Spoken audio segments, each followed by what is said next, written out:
স্বামী বিবেকানন্দ বলেন, যদি সত্যি মন থেকে কিছু করতে চাও তাহলে পথ পাবে, আর যদি না চাও তাহলে অজুহাত পাবে। সাহসী লোকেরা বড় বড় কাজ করতে পারে। একদিনে বা এক বছরে সফলতার আশা করো না, সবসময় শ্রেষ্ঠ আদর্শকে ধরে রাখো।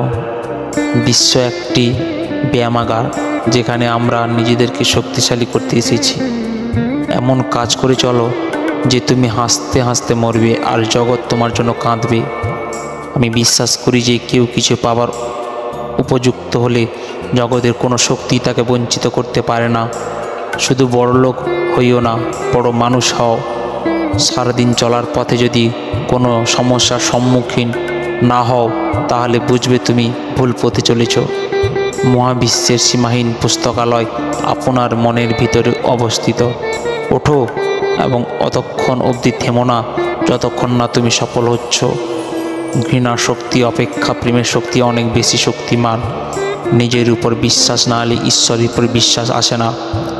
যে কিছু আপনাকে শারীরিক, বৌদ্ধিক এবং আধ্যাত্মিকভাবে দুর্বল করে তোলে সেটাকে বিষ ভেবে প্রত্যাখ্যান করুন।